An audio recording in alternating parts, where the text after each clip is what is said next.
There we go. Excellent. All right, so this is going to be the close of my first unit of everyday life in prehistoric and ancient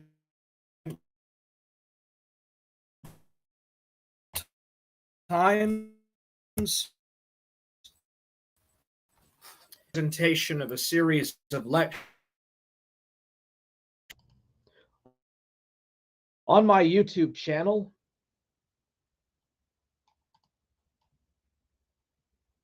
All right, it's fixed. Okay. Forge gang. I'm still a hard man. Let's go. All right, so this will be just preferential material.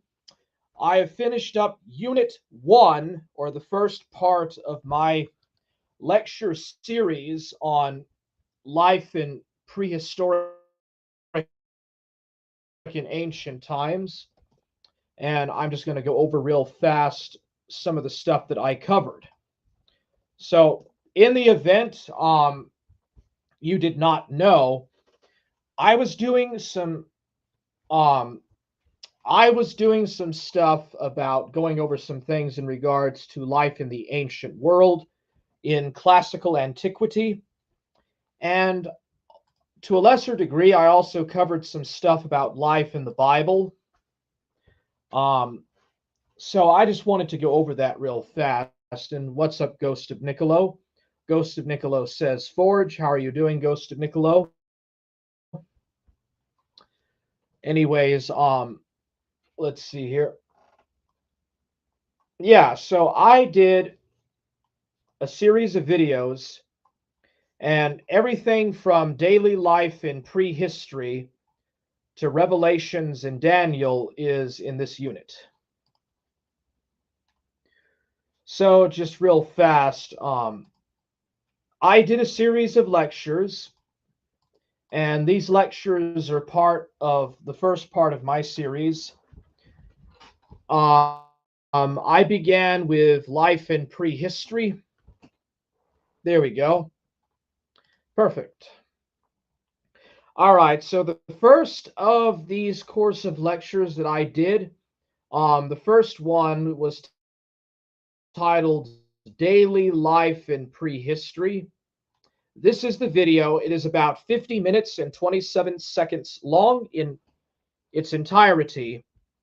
And I went over and I read some things in regards to the prehistoric world, which spans anywhere from about 2.5 million years ago to about 10,000 years ago with the invention of farming, the farming revolution, or the so-called late Stone Age. And I went over and talked a bit about some things in regards to the rise of Homo sapiens, how they adapted and how they existed in the environment around the world, how they spread out to the different continents, including Europe, in the Americas, and East Asia, and so on, and the Middle East. And I think I did talk about the beginning of farming and how civilization began. That was the first.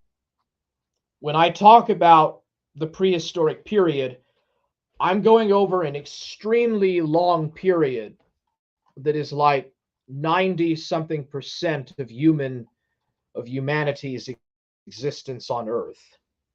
So it's very long and it's pretty complex to understand. The next lecture that I did was called Life in the Garden of Eden. It is 1 hour, 35 minutes, and 58 seconds long. And basically what I cover in this 1.5 hours on Life in the Garden of Eden, I talked about Adam and Eve, the creation of Adam and Eve, the 7 days of creation in the Bible. And I went over some things about how Adam and Eve fell into sin.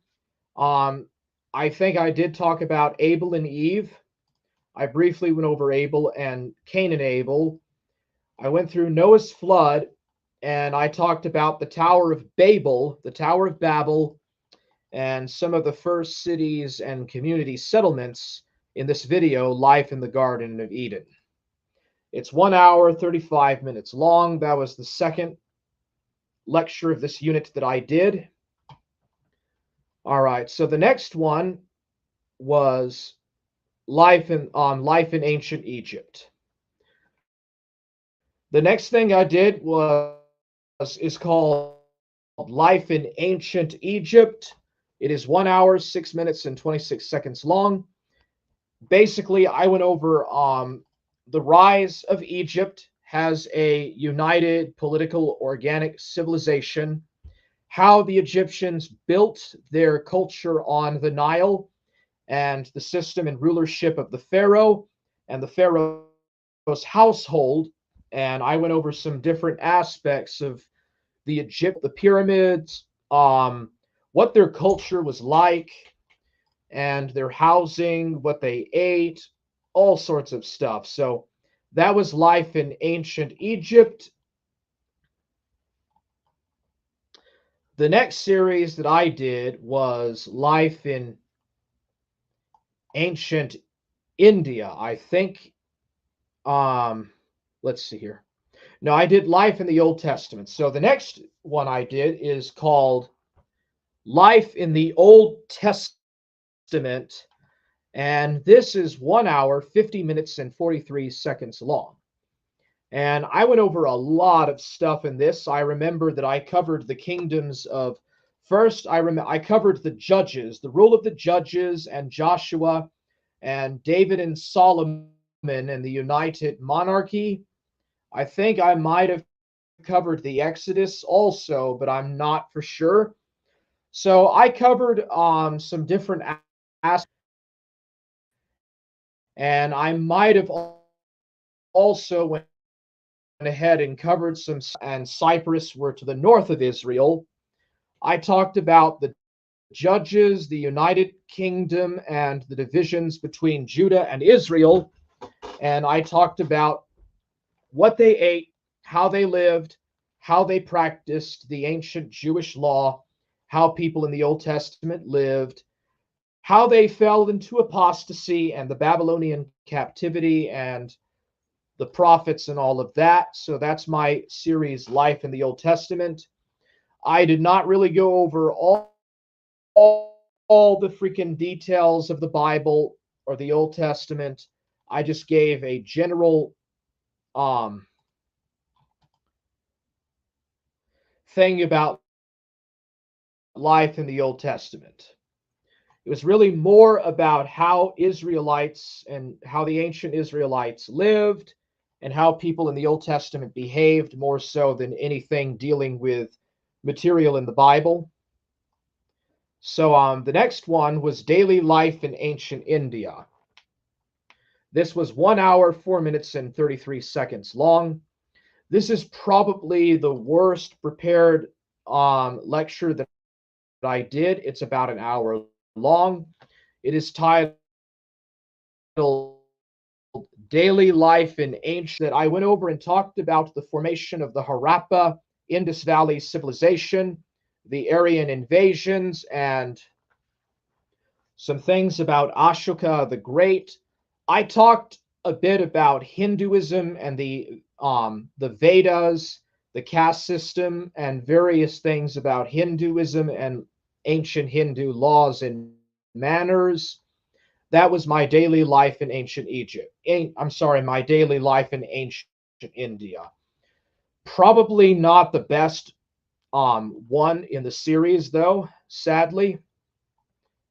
So, anyways, next I did life in ancient China. The next series was called Life in Ancient China, 1 hour, 8 minutes, 33 seconds long. I went over and I talked about the Shang, the Xia, the Zhou dynasties, the Qin and Han dynasties. I talked about various Chinese inventions like cast iron, gunpowder, plated metal, plated armor, some better advanced chariot technology, and the Chinese inventing paper and the compass and gunpowder and a whole host of other things. I talked about the reign of the Chinese emperors in the Qin and Han dynasties. I talked about the various contributions of Confucianism and Taoism and all that other stuff. This is in Life in Ancient China. Um, Probably one of my more better studied and more interesting ones. So anyways, I think I also covered some of the literature too. My next series is Life in Ancient Mesopotamia, which was not the best one, sad to say. Probably I could have done better. This was not the best one that I did. I talked more about the Tower of Babel and the confounding of tongues and the scattering of the nations to all the major continents except Antarctica. I talked a bit about Babylon, Persia, Assyria, Phoenicia, and all these different Semitic cultures and civilizations of the Middle East. There's a whole entire thing about it. It's 1 hour, 26 minutes, and 25 seconds long. Generally, I just covered more so the whole specifics of the Bronze and Iron Ages in this lecture up until the beginning of the Common Era, basically. And with the conclusion of life in ancient Mesopotamia, I go into the classical world. I get more into the classical world of Greece and Rome, ancient Greece and ancient Rome, that is. So, no. All right, the next video that I did was called Life in the Iliad. I thought that that would be quite interesting to look into. I just titled it Life in the Iliad. This is about the Trojan War, the war of the Achaeans against the Trojans, King Agamemnon and him trying to rescue Paris, fragmenter of Troy. So this is Life in the Iliad, 51 minutes, 21 seconds long.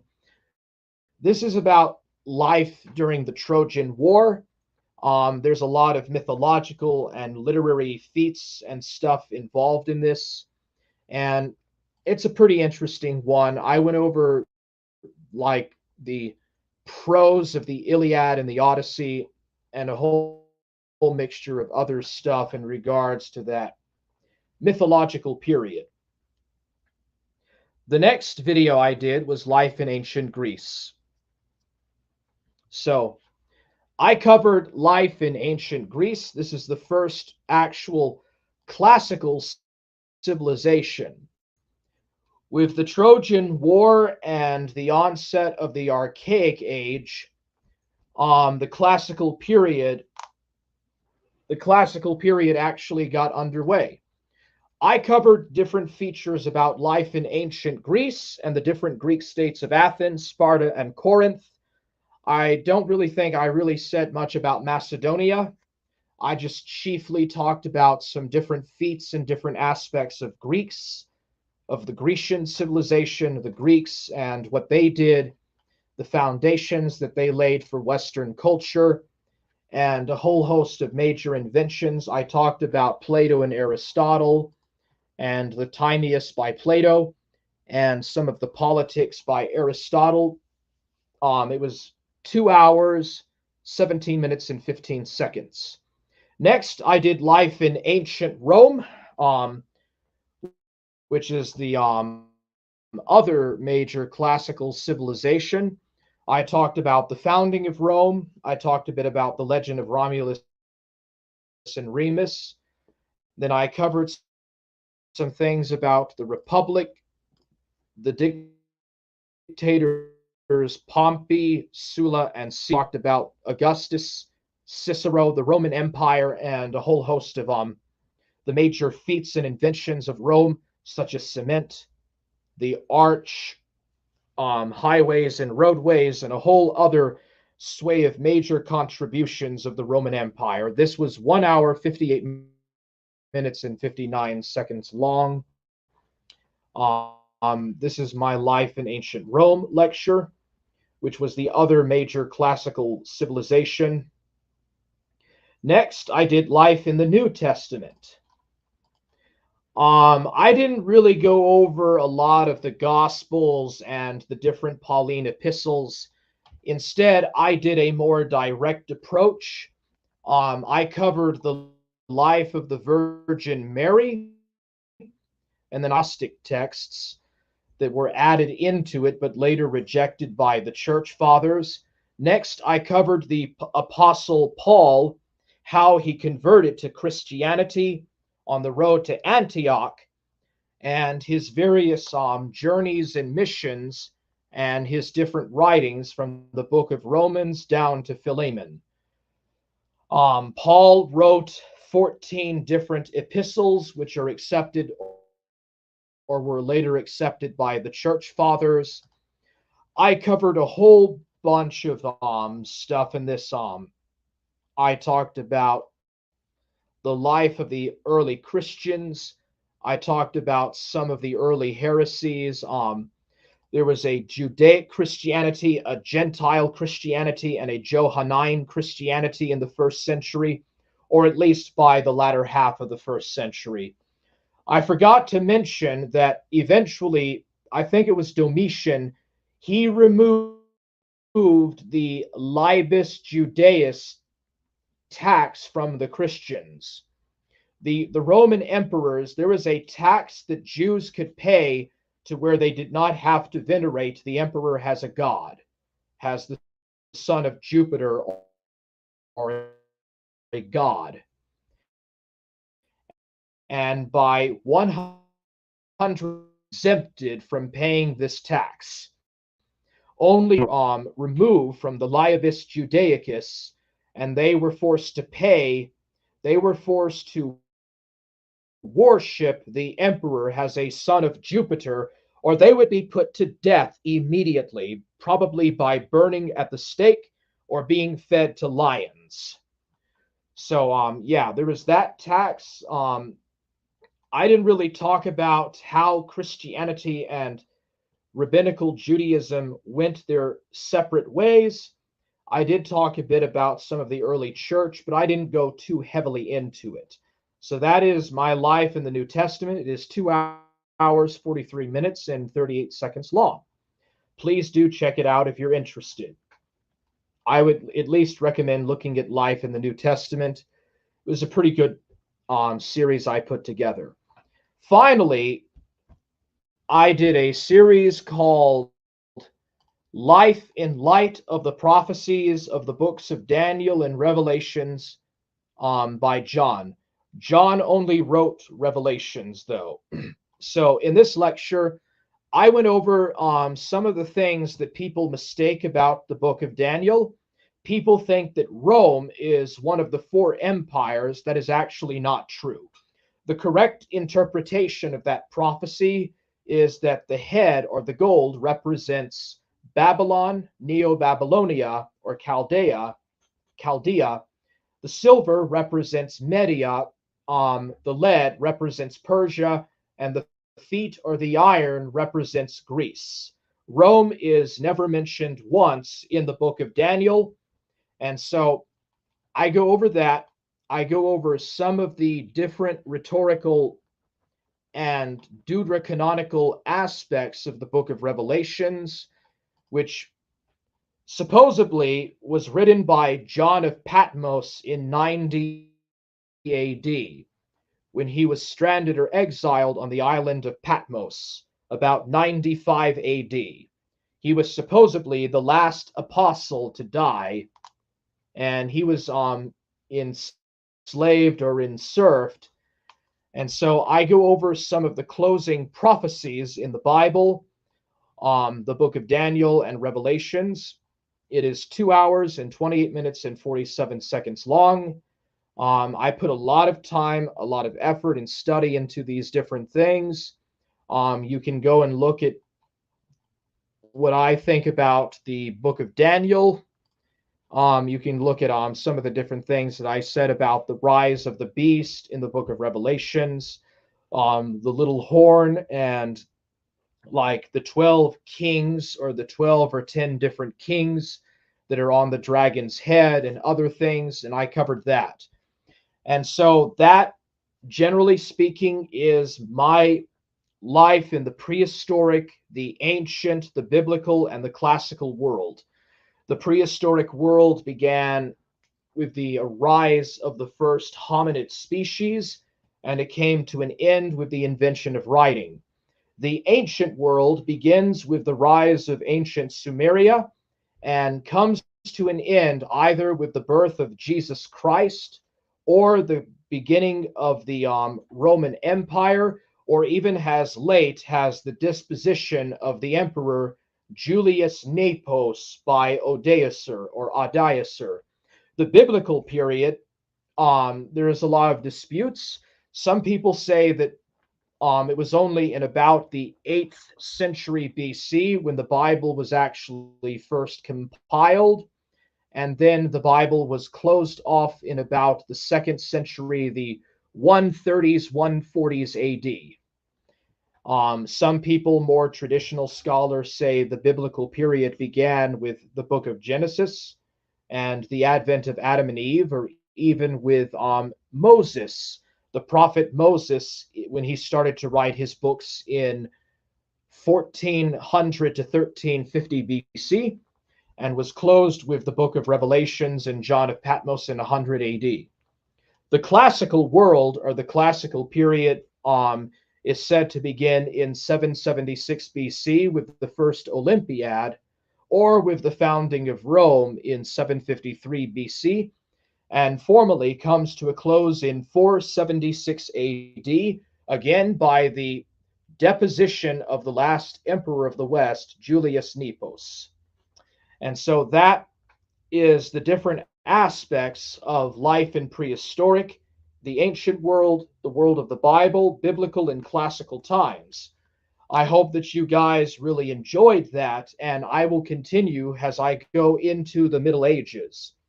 The next major unit, Unit 2, will cover life in the medieval world.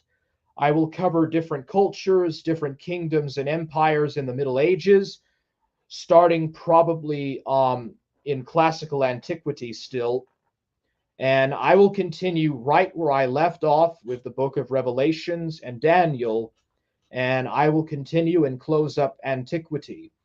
I'm going to start with the Celts, and if I do not start with the Celts, I will cover the primitive economic system, the primitive egalitarian tribal system, and I will talk about the ancient slave mode of production and how it transitioned into the feudal mode of production. It'll either be that or I will cover life of the ancient Celts. I waited until I got to the Middle Ages before I started to do the northern barbarians, the ancient Celts and the Germanic peoples and the Iberian peoples of the ancient world, because they didn't really do very much in the classical age, in the classical era of the Mediterranean world, so I didn't cover those. I waited until the Middle Ages. It's going to be when I cover the Middle Ages where I will talk about the Celts, the Druids, the Vikings, the Saxons, and the Normans, and all of that. That's going to be the Middle Ages. So thank you so much. This was just basically a sort of a review over of the stuff that I have covered so far. So Ghost of Niccolo says, Forge King! Code of Truth says, Forge forever! Let's go! Code of Truth says, I fell asleep to your stream, Nick. I had a weird dream and forgot what it was. So, did you find out anything about those Sikhs? Did you find out anything about why those Sikhs are trying to follow you, bro? Code of Truth says, what about life in the ancient sectard? Well, dude, it was just bread and circuses. Back then, it was just all bread and circuses, my man. And it was just as every bit as delusional in the classical world as it is now. Rick Perry says, hard. Krill says, oh 07. What's up, Krill? So, yeah, usually historians divide the world into three periods: the ancient classical world, the Middle Ages, and the Renaissance and the New Age or modern world. And so, with the onset of the Middle Ages, a lot of the knowledge and inventions and contributions to civilization by the ancients is forgotten. A lot of it is forgotten. You go into a much more low but simpler ebb of life in the Middle Ages that slowly rebuilds itself and reorganizes itself into the Renaissance. The Renaissance fathers or the Renaissance people rebuild and revitalize the already existent classical pagan culture together with a mix of their own unique ebb and flow and view on things. Likewise, with the Protestant Reformation, you see a revival in the interest of the early church, the ancient primitive church, which it is called for the first time, and an interest of purifying the church and returning it to the apostolic purity before the acclaimed corruption of the Pope. Ironically, Eastern Orthodox people claim that with the Gregorian Reformation at the Abbey of Cluny in the 10th century and the beginning of the adaptation of the Ostrogoth Filioque into the creed of the Carolingians, Eastern Orthodox will say that that was the beginning of the impurification of the Western Church. Protestants took this and used it to say that after the end of the apostolic era, Christianity became corrupted by bishops and deacons and by the clergy. And the Protestant reformers of the Reformation era claimed that they were reviving the original purified Christianity without the corruption of the clergy. In the 19th century, with the Second Great Awakening, there was yet another attempt to try to purify what was deemed as a corruption of the original Christian creed. So that's something that's interesting. And in this period, this 1,000-year period in between the Renaissance and the classical world, is the Middle Ages. And it is a very fascinating and truly interesting time period to look into. It is a very fascinating and very interesting period. So, what is it? Well, find out when I do Life in the Middle Ages. Come back and see me then and have a wonderful day.